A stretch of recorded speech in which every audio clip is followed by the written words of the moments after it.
Listen to this heartbeat in the dark and tell me you don't feel it too. That small thud that says something is about to break, and it's not the world, it's us. Because the scariest stories aren't about monsters hiding in the woods, they're about what happens when pain goes unanswered. When somebody loses everything and decides the only way to breathe again is to make the whole world choke with them, and that's where this story starts, with a quiet forest, a broken heart, and a river that looks calm until you learn what's under the surface. So if the air around you just got heavier, that's good, that means you're ready to hear the truth the way it actually feels. There's a deer, and yes, it's Bambi, but not the sweet picture in your head. This is the version that grew teeth in the dark because grief sharpened them, and it's not just grief, it's poison, it's guilt, it's all the times people said it wasn't their fault and the ground still cracked open under someone else's feet, and if that hits a nerve, let it, because stories don't heal us by being polite, they heal us by being honest about what hurts and why it keeps hurting, and this one is honest in a way that stings. So picture this in simple words,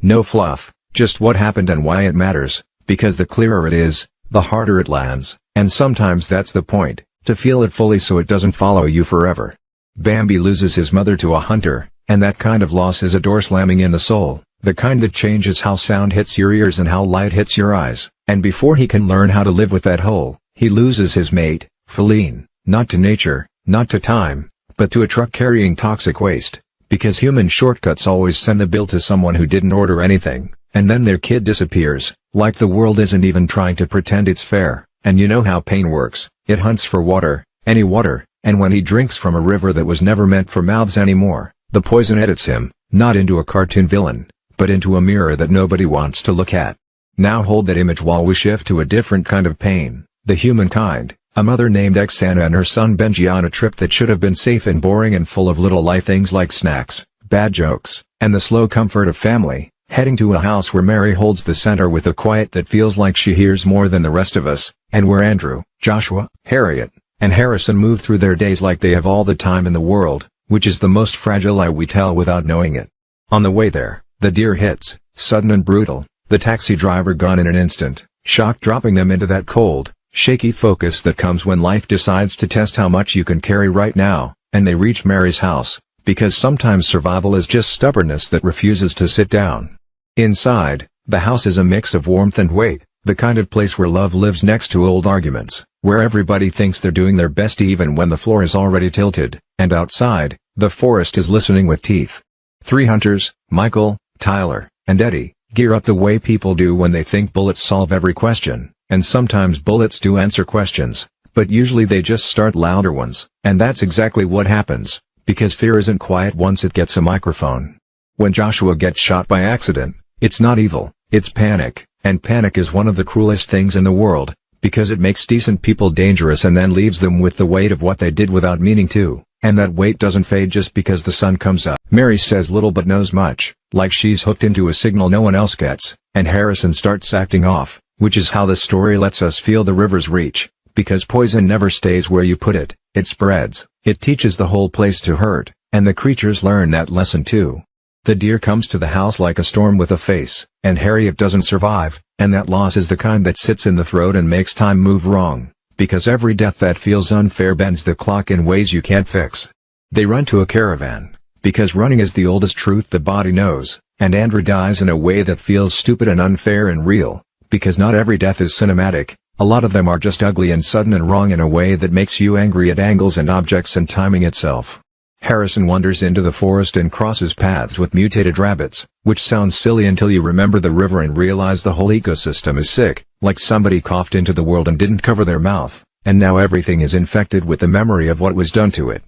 The story doesn't need big speeches here, it just needs the quiet realization that safety is not a place, it's a balance, and once you throw that balance off, the edges of everything get sharp. Xana, Benji, and Mary fall in with Michael again, and he leads them to a den where Joe and Simon are waiting, and Simon is the kind of man who thinks he can outrun cause and effect forever, the kind who calls it business or an accident or bad luck when it's really just him choosing easy over right until the tab came due. He admits it, because there's nowhere left to hide, that Feline died on his account and the river is wrong because of him, and there's a moment when the light hits him and you see it, that tiny flicker of regret that wishes it could swap places with accountability, but that's not how it works. The world doesn't do refunds for damage it didn't ask for. Jo tries to stop the deer and pays with her life, and maybe that was courage, or maybe it was guilt, or maybe it was both, because sometimes the bravest things we do are also the least likely to work, and that doesn't make them less brave. The deer takes Tyler and Eddie out, and if that feels like justice, the story won't let you rest in that, because it shows you that revenge doesn't care if the target feels right, it just wants to keep moving, wants to be fed, wants to be the only language anyone speaks. Here's the shift, the note that turns the song. In a garage that smells like oil and fear, Benji finds a caged fawn, tiny and shaking, the kind of fragile that makes your hands careful even if you've never been careful before, and he opens the cage, not because he did the math, not because it was a strategy, but because mercy is simple when no one has taught you to complicate it. That's the kind of moment that feels small and is actually enormous, because it's the first real interruption in the cycle of hurt, a choice that doesn't punch back but reaches out, and choices like that don't always save the day, but they save something inside us that knows what a day is worth. Simon tries to run, because that's who he is, and the forest says no, not kindly, not cleanly, just no, and that's the last line on a debt he wrote in other people's blood. It's ugly and it's final, and it's exactly what happens when the world has to become the judge because people refuse to be.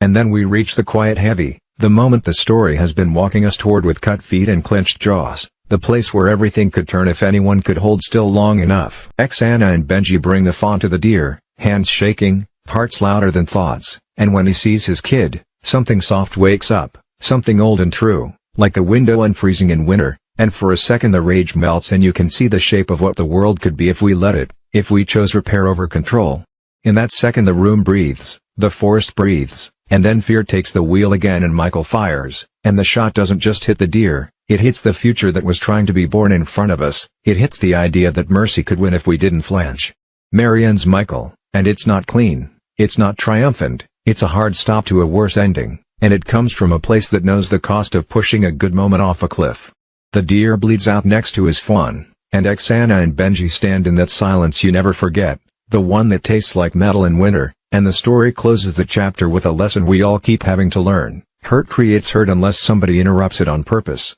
So who survives, and why does it matter? Because those are the questions that organize the feelings so you can carry them without dropping your entire life on the floor. Survivors are Anna, Benji, Mary, and the fawn, which means the family didn't make it whole, but it did make it through, and the forest didn't heal, but it did spare a thread that could be a bridge if anyone brave enough keeps walking. The ones who die are many, and each loss sticks for a different reason. Harriet because terror moves too fast, Joshua because panic with a gun is a tragedy waiting for a noun, Andrew because chaos doesn't do fair, Harrison because the sickness doesn't respect who we think the main character is, Joe because courage costs, Tyler and Eddie because violence calls itself necessary until it isn't, Michael because fear made him deaf to mercy, Simon because the bill always shows up. And yes, the deer dies, but the fawn lives, and that's not a cute detail, that's the whole point. Legacy is the one law that never breaks, it just asks whether we want to pass down pain or pass down the tools to stop it. Let's talk about why this hits the chest the way it does,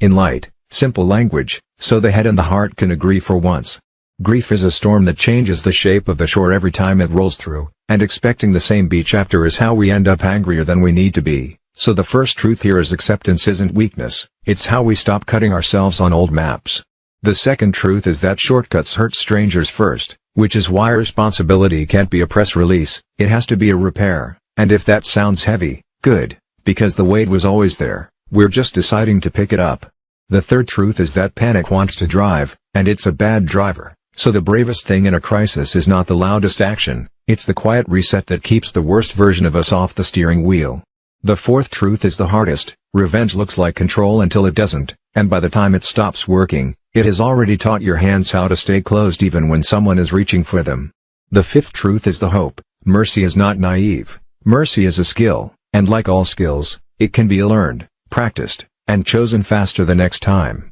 If any part of this sounds like life, it's because it is, and that's why stories like this matter, not for the shocks but for the reminders. Everyone has a river they shouldn't drink from, a shortcut that looks like it'll save time and ends up eating the future, and everyone has a cage they could open if they didn't overthink it to death. The beauty of Benji opening that door is that he does it before he knows what it will cost, and that's what real compassion looks like, a choice to be kind without a receipt. The pain of Michael's shot is that it arrives in the exact second kindness was about to work, and that is so human it hurts, Because how many times have we talked ourselves out of a good thing because fear sounded more professional? The power of Mary's final act is that it's a boundary set in blood, the late line that says no more, and while it's tragic, it's also a reminder that if we don't set our own lines early, life will draw them for us in ways we won't like. Now let's put this in a pocket you can carry, quick and clear, like a friend giving you notes before a big moment. Let me break it down. Tell the truth early so it stays small, because late truth arrives with sirens.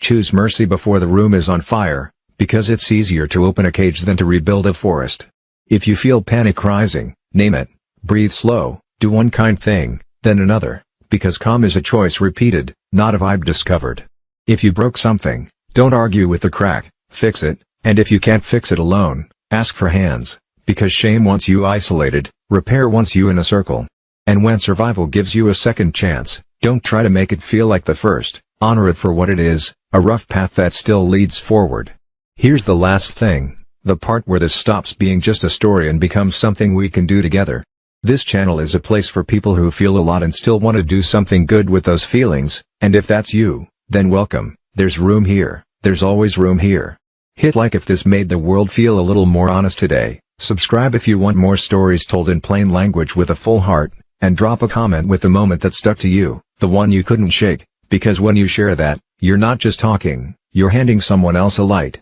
Share this with a friend who keeps choosing the loud solution, or the one who thinks mercy is weakness, or the one who needs proof that even after everything, a small good thing can still change the ending. And if you've got your own story, a time you opened a cage or fired the shot or stood in that terrible silence deciding who you're going to be after, tell it below, because those stories are maps and somebody out there is lost right now. We'll keep doing this, not perfectly, but on purpose, with words that don't hide and feelings that don't apologize for being big, because that's how we get free of cycles that think they own us. The deer is gone, the fawn remains, and that is the whole lesson in one picture. The past bleeds, the future breathes, and we choose which one we feed with every decision, every sentence, every breath. So breathe with me, slow and steady, and if your hands are shaking, let them shake and do the kind thing anyway, because kindness done with shaking hands still counts, maybe it counts more. The forest will not heal in a day, and neither will we, but we're not alone, and that means the work won't break us, it'll build us, one honest act at a time.